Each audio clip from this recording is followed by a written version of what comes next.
Hi, everyone. Judge Andrew Napolitano here for Judging Freedom. Today is Wednesday, November 22nd, 2023. In America, the day before a happy festive Thanksgiving holiday weekend. Welcome to the show. Colonel Macgregor joins us again. Colonel, my deep and profound gratitude for your coming back on the show, having already been on this week, but events are happening very quickly, some of which you pointed out to me, and for the discussion of all of which we, the viewers and I, are deeply grateful. We have a number of things to discuss. A Turkish flotilla of 1,000 boats is making its way to the shores of Gaza. President Putin has told BRICS and other leaders that the violence in Gaza has to stop or it's going to extend. And there's even a bit of a warning there for unnamed Western forces that he believes want to exacerbate things. And as we speak, a car has exploded at the Canadian United States border, and the FBI is all over it. It is not known if this is an accident or if this is an act of terror. We may know more about it before the show is over. Let's start with the flotilla. How can you put together 1,000 boats, and what is the goal of this? And how reminiscent, Colonel, is it of what happened in 2010 when Israeli commandos killed Turkish sailors? Well, it's not reminiscent in one sense. This is much larger than what went forward in the past. The Turks have tried to provide humanitarian aid to Gaza on several occasions. The Israelis have frequently embargoed, especially from the sea, anything going in or coming out of Gaza.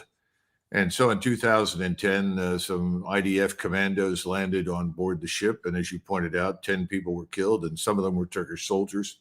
They were all Turkish citizens, and that had a really terrible impact in Turkey. It really shook the whole nation. It could not understand why it was necessary to use deadly force to stop that humanitarian aid from reaching Muslim Arabs in Gaza. This is much larger, and we need to understand what this is about. This is not an accident. Mr. Erdogan probably had this round in the chamber ready to fire. And what he's doing is, it's not so much Israel. Clearly, he wants to send aid to Gaza. That's indisputable. Makes good sense. But what he's really doing, Judge, is that he's saying something to us. And what he's saying is this. We know that once we launch this flotilla, that we are likely to have problems with the Israelis, who are probably going to try and stop us from getting through. We expect that. The question is, Washington, D.C., President Biden, Senate and House, what are you going to do? Are you going to let this train wreck in Gaza continue down the tracks until it crashes at the bottom of a long, deep ravine? Or are you going to finally pick up the phone and say, enough, no more, it's got to stop? And we don't know yet. What we know, as I've said before, and I think others have pointed this out, that right now, the single most powerful political figure and decision maker in Washington, D.C. is Mr. Netanyahu. Not Mr. Biden, nor anyone in the Senate or the House. In fact, the Senate and the House are falling all over each other to provide Mr. Netanyahu anything he wants, to do whatever he wants. I don't know what Mr. Biden really thinks, and we've talked about that before. So the question is, what about it? Are we going to stop the train wreck? Are we going to try and keep this from going completely off the rails and exploding, which is really what Mr. Putin is saying is going to happen? Or are we going to do nothing and leave it to Mr. Netanyahu to decide? Before we get to President Putin, tell us about the Israeli Navy. Is the Israeli military, I'll use the generic word, so focused on Gaza that this border, which is the seashore, is exposed? Is it really concerned about a flotilla of non-military ships there trying to bring supplies? Or is there a more sinister purpose here behind President Erdogan or whoever organized this thing? They're obviously NGOs. These are not military ships. These are civilian boats, as I understand. Some personal, some commercial, but 1,000 is a lot. Is that goal to clog the Israeli ports and prevent the people of Israel from receiving goods and supplies, much as the Israeli government is preventing the people of Gaza from receiving goods and supplies. No, not at all. The Turks have made it very clear they have no intention whatsoever, no malicious intent, if you will, towards the Israelis. Absolutely not. These are unarmed vessels. Just as the vessel back in 2010 was unarmed. So I see no evidence for that at all. I think it's exactly what I said. This has less to do with the Israelis than it does to do with Washington. We are the ones who control the cards in the game as far as Israel is concerned. We are Israel's only friend and true ally. Now, others will profess it, but let's be frank, we are it. We're the ones who have provided the military backstop to whatever Mr. Netanyahu wants to do. You know, go back to 2000, 2001, there were incursions into Gaza made by Ariel Sharon. They went in there, they destroyed some buildings, bulldozed things. Soon the phone rang in Tel Aviv, and Sharon listened to the president of the United States on the other end. At the time, it was W., the second Bush. And he said, look, Ariel, you can't do this. You're going to make more enemies than you need. This has to stop. We're trying to negotiate and work out a deal. You've got to pull those forces out right away. By the way, the Israeli generals at the time also made the same recommendation to Ariel Sharon, saying, don't go in there and don't do this. It's not going to help us. We don't have that now. There's nobody at the other end of the phone line capable of saying anything other than, yes, Mr. Netanyahu. Yes, Mr. Netanyahu. So this is not about harming Israelis at all. That's the last thing that Mr. Erdogan wants to become involved with. This is about providing aid, but it's a stalking horse to find out what's really going to happen in Washington, to show the world who's really in charge. Well, in 2010, the Israeli commandos stormed the ship. Chris, if you want to put it up again, they killed 10 Turkish soldiers. Through some means, either negotiation or litigation, the Israeli government paid $10 million to the Turkish government, theoretically, to be distributed to the families of those that were killed.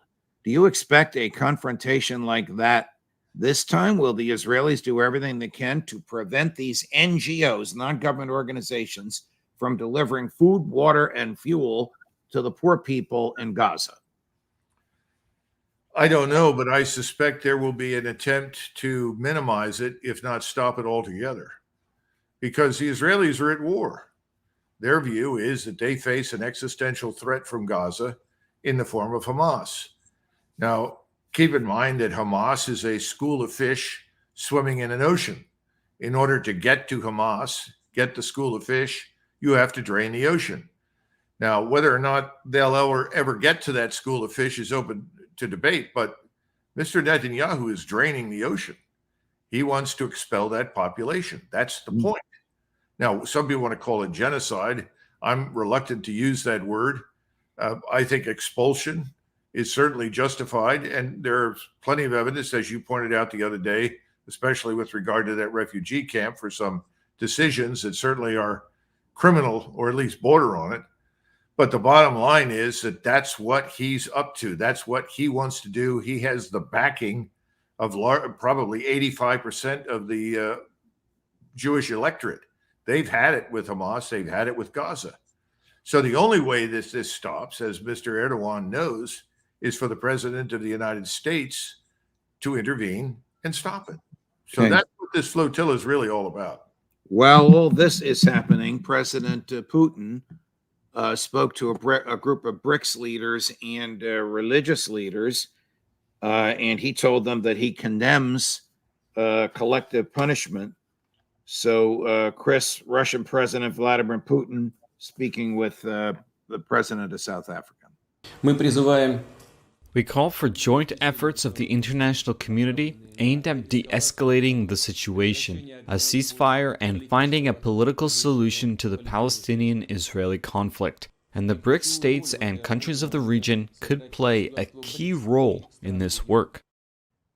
How significant is it that Vladimir Putin, on the cusp of a triumph in Ukraine, has weighed in on this at its hottest moments? Well, we shouldn't be surprised. We've done everything in our power to transform Russia into an implacable enemy of the United States. We've poured buckets of filth and abuse all over Putin's head, condemned him as a criminal, described him in terms I wouldn't use for my mother-in-law. And You won't go there. the bottom line is that he's sending another signal, though, and he's right to do this. He's saying, look, this is not going to be contained.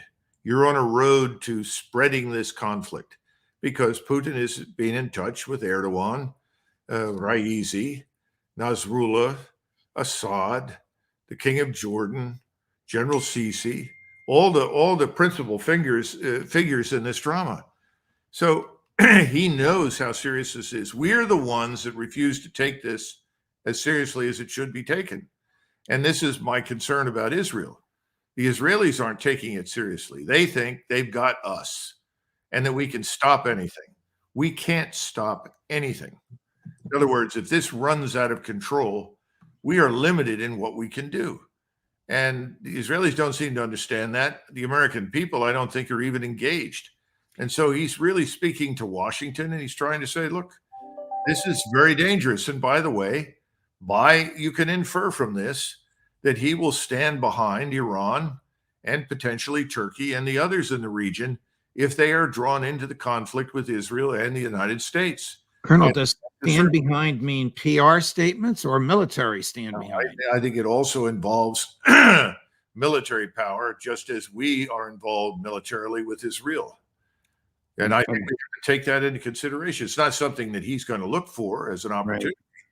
But he's not going to let Iran be destroyed by us. He's not going to stand by and allow Turkey to take a beating if they both end up in conflict with Israel. I'm reading from the reporter from Al Jazeera who was in the room. In remarks that criticized the West, he, Putin, said certain unnamed forces were seeking to provoke further escalation and to draw as many other countries and peoples into the conflict as possible. Gee, 1600 Pennsylvania Avenue. I wonder who he was aiming that at. Yeah, that's pretty obvious. And how many times have people pointed out who has been intervening all over the world repeatedly in the affairs of other countries? Right. And we are seen consequently in a very negative light. And the grievances people have against us go back to the 1950s. When you talk to Iranians, they'll take you through the whole chapter and verse of what's been going on there since the 50s regarding our interference in their internal affairs. Remember that both the the Chinese and the Russians have made it clear on repeated occasions that they will do business with people, they will cooperate with people, they will help and assist people. They will not intervene in the internal affairs of other countries. Colonel, here's South African President Cyril Ramaphosa, who was more direct than President Putin and who spoke at the same conference right after President Putin did. The collective punishment of Palestinian civilians through the unlawful use of force by Israel is a war crime. The deliberate denial of medicine, fuel, food, and water to the residents of Gaza is tantamount to genocide. Is that the way, I know South Africa's not in the region, but is that the way regional leaders feel?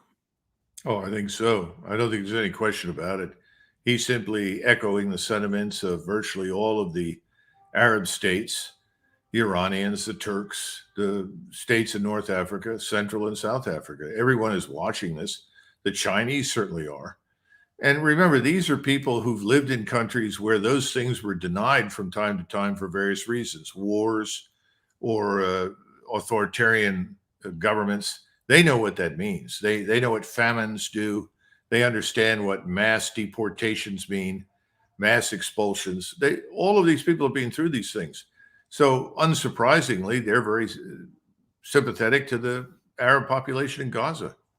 I want to go back to Turkey for a minute. A question from one of our viewers. Turkey's a member of NATO. What happens if Turkey gets in some kind of a conflagration with the IDF, whether it's over these boats or not. You know, the whole NATO question probably deserves a lot more attention and a lengthier discussion than you're going to get it here. But I think we need to understand something. NATO is emerging from this operation in Ukraine with a lot of blood on its hands and a very serious black eye. You had Stoltenberg, who just a few months ago said, if we lose, in other words, we, NATO, are seen as losing in Ukraine, it could have ugly consequences for the future of the alliance. Well, I don't think the alliance, strictly speaking, has much future. If you are living in Eastern Europe right now or anywhere on the Russian periphery, and you truly believe that in the event of a conflict that might erupt on your borders, that the United States is going to send forces in a timely manner to rescue you in a war, you are probably delusional, because we can't. We can send something eventually, but not enough to make any difference quickly. And now we have Ukraine, where we built a force from the ground up over the period of 8 years. We equipped it better than most forces in the North Atlantic Treaty Alliance, and it lost. It didn't simply lose, it was utterly annihilated. The true scale of the defeat is not known in the West. Everyone's gone to great lengths to suppress the information to conceal the tragedy. The Ukrainian nation is destroyed. Now, I'm not saying that the Russians have any interest in Eastern Europe. I don't think they have any interest whatsoever in moving in that direction. I think they'd like to do business with everybody. Right. But we're busy insisting that you can't cooperate or work with us unless you have a government and a society that looks like us. Assuming that we look all that good, that's another matter. Right. That's our attitude. That's crazy. Yeah. You know, why have we cooperated over the years with the Kingdom of Saudi Arabia if it didn't fit our notions of what is right and what is wrong? Well, whatever you want to say, the Kingdom of Saudi Arabia has turned out to be a very stable society with a stable government. Here's President Xi of China. Their translation is written, so I will read it aloud for the benefit of our friends and colleagues who are experiencing Judging Freedom audio only. The root cause of the Palestinian-Israeli situation is the fact that the right of the Palestinian people to statehood, their right to existence, and their right of return have long been ignored. I have emphasized on many occasions that the only viable way to break the cycle of Palestinian-Israeli conflict lies in the two-state solution, in the restoration of the legitimate national rights of Palestine, and in the establishment of an independent state of Palestine. There can be no sustainable peace and security in the Middle East without a just Palestine. China calls for early convening of an international peace conference. China calls for an early convening of an international peace conference that is more authoritative, to build international consensus for peace and work toward an early solution to the question of Palestine that is comprehensive, just, and sustainable. Are you surprised that he has weighed in directly like this and that he has said more clearly than anybody that the Palestinian people are entitled to an independent country with all the rights of sovereignty? A retired general of the Israeli Defense Force several years ago said to me as I was driving with him along the Golan Heights, he said, "You know, Douglas, we should have gone to Madagascar." Now, most of your audience will not understand what that means, but at the time when the Zionist movement was taking off, there were lots of discussions about where should we Jews go. And one of the destinations was Madagascar. There was absolutely no determination early on for any reason that it absolutely desperately needed to be in the Middle East and in Palestine, or what we call Palestine, certainly since the Roman Empire. His point was simple. You know, look, if we'd gone somewhere else, we probably would have been far happier and far more successful, because we were planted in a region where from the moment we arrived, we were treated as a bacillus, as an infection. Mr. Netanyahu has acknowledged this. He has said publicly, this is a civilizational conflict. He is correct. Israel is not, strictly speaking, a Middle Eastern state. It's an extension of the West. It is a Jewish form of Western civilization, but it is nevertheless an extension of it. It is not part of the Islamic world, and the Islamic world has never accepted it. So the problem I have with what Mr. Xi is saying, not with his ultimate purpose, but he needs to point out that from the moment they arrived, the Jews were unwanted. They were under assault. And so they seized what they have by force. And we, and to a lesser extent, the British, have helped them to stay there and flourish and survive. But 75 years later, the same condition that made them unwelcome is still there. It hasn't changed. But the quality and the capabilities of their adversaries or potential opponents, those things have improved dramatically. And they can no longer play off the various actors against each other, which they've done very successfully for many years. Now, the last point is this. Mr. Xi said something that's very important, and I absolutely agree with the president on this. President Xi said an authoritative conference. In other words, an outcome that can be imposed on the people in the region. That is the way that issues have been settled, certainly in Europe for centuries, and I would argue to some extent in Asia for centuries. In other words, we're not going to tolerate any more squabbling or conflict. This is how it's going to be. The great powers stepped up and imposed it. But will there be an authoritative imposition of the state of Israel? Well, Bibi Netanyahu and the independent state of Palestine, well, Bibi Netanyahu was the prime minister of Israel. No, but it also won't. No authoritative solution will be imposed as long as we are heavily engaged, because we are unambiguously on Israel's side. Right. And again, as I've said before, I support Israel as well. Unfortunately, I think at this stage, it should be pretty clear to everyone that the two-state solution is dead. I don't know why people keep bringing it up, because one of the things that Mr. Netanyahu set out to do was to destroy it. Remember, I pointed out that the danger here is that the Israelis have burned several bridges behind them. In other words, they crossed the Rubicon and they can't go back. They can't go back now. Right. Well, you say it's dead. Then how significant is it that both Vladimir Putin and President Xi call for it on an international forum at the same day at the height of the war in Gaza? Part of it is a certain amount, I think, of cynicism, because they know it is fundamentally unacceptable to the Israelis, and as a result, we probably won't support it. But they also feel that a great injustice has been inflicted on the Arabs in Palestine. Okay. And they are correct.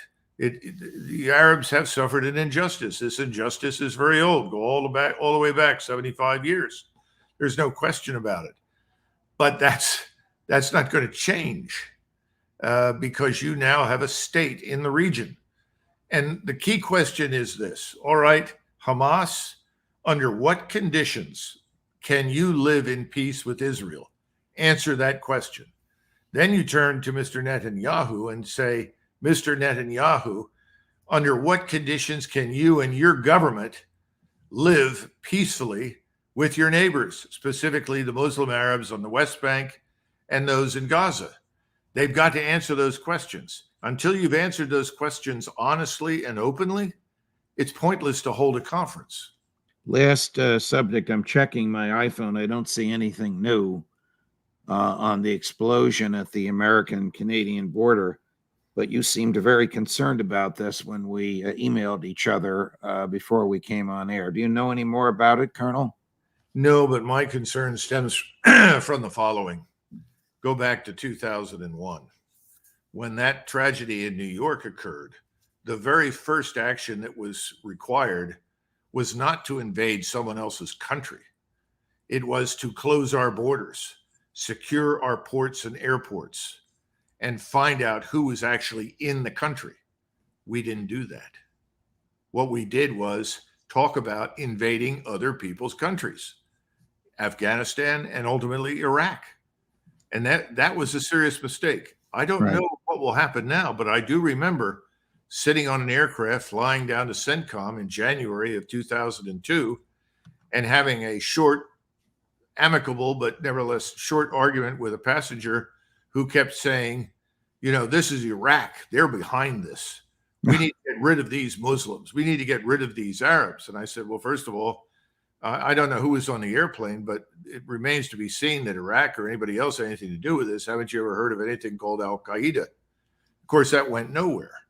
And that was an advantage for the people in the Bush administration who wanted desperately to march into the Middle East. Well, we marched in, and it was a catastrophe. And we never needed to go in the great numbers that we did in Afghanistan. And everyone with experience in the region said, you could go in there with a large enough supply of gold and buy Osama and his friends from the locals because they're not Afghans, and ultimately they'll sell them to us. No one would listen to that. Everyone wanted the grandiose gesture of bombing and strafing and shock and awe. Yes.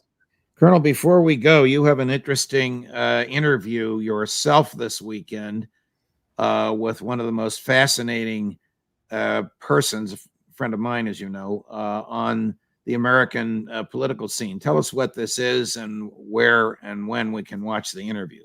Well, we'll be on Rumble, and ultimately I'm sure it'll find its way onto other places, including YouTube, and eventually on our website, Our Country, Our Choice. So you can go for directions to ourcountryourchoice.com, or you can go on Rumble and search. The interview was actually conducted on Friday at about 4:40 till about 5:15. And my objective at the time was to create the opportunity for the candidate for president who was independent to talk about what he wanted to do, particularly in the opening stages of his administration, and talk a little bit about what was important to him and what he thought we needed. I think Americans who watch it will find it very interesting and very uplifting because it is ultimately a different way of speaking. It's nothing like what you heard from the various Republican candidates for president, or for that matter, from anybody else on the Democratic side. Completely. He certainly has a different way of speaking. There's no question about that. Yep. And I think people will really like it. I was impressed. I don't know him very well, but I was very impressed, and I think most people will be. We're speaking, of course, of Robert F. Kennedy Jr. Colonel, thank you for your time today. Good luck with that interview. Have a great Thanksgiving, you and your family. We'll see you next week. Same to everyone. Thank you, Judge. All the best. Coming up this afternoon, Phil Giraldi and Professor John Mearsheimer. And then Thanksgiving. Judge Napolitano for Judging Freedom.